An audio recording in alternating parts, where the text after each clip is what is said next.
Galactic Standard Date. Year 11356. Day 96. Sol Standard Date 4th of the 8th, 3267. Panis connected her mind to Bassus's own, and quivered a bit before stiltedly turning around and heading to the main building with jerky movements. Malik gave a curt nod before following after Panis. The massive congregation was still muttering prayers around the two gods, and it was somewhat distracting for Talaktan. The second she saw him, she knew that he was the real deal, the Great Slayer. So, she focused as much as she could on completing her task with the utmost efficiency and to perfection. This was a personal request by the being she had spent her life worshipping after all.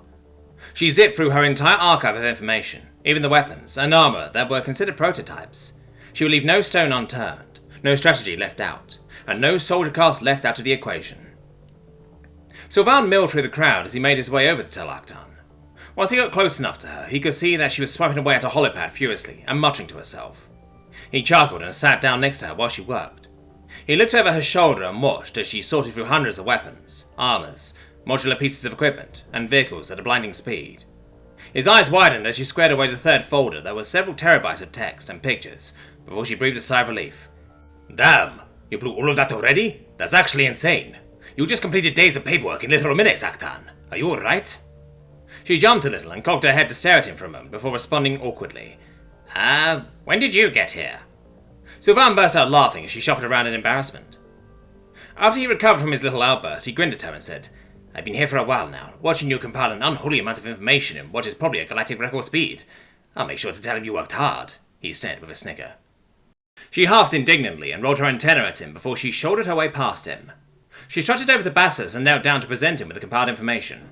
Lord Slayer, I have completed your request. The information can be sent electronically, or I can retrieve a small drive to upload the information to. Which would you prefer, my lord? Bassus lowered his hand in front of her, and the nanites in his body made an old-school USB flash drive.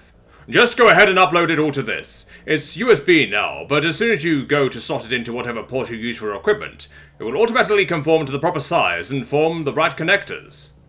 She gingerly grabbed the flash drive from his hand and examined it with a questioning glance, before shrugging and slapping it onto the massive circular port they used for their holopad external transfers.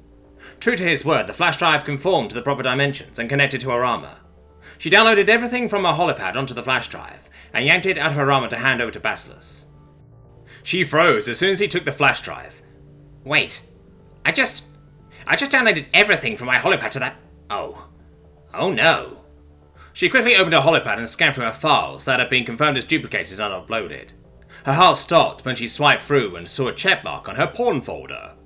She shakily looked up to Bassus and watched as he absorbed the flash drive.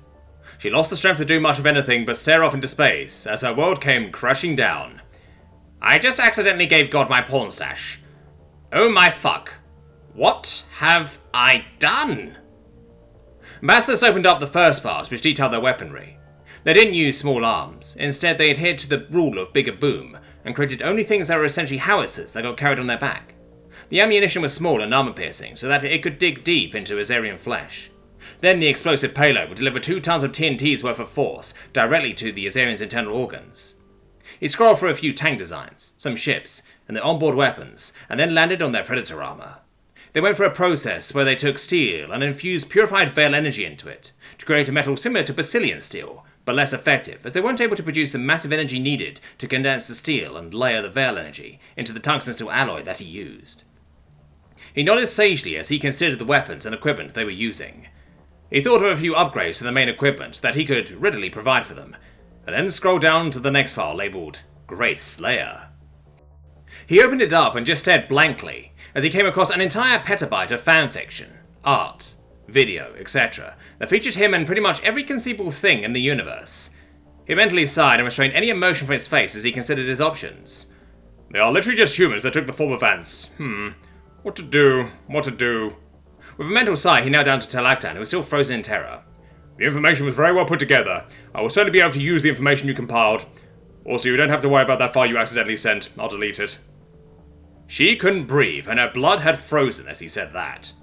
She realized that he had definitely looked into the file. Oh my fucking shit, God saw my porn. No.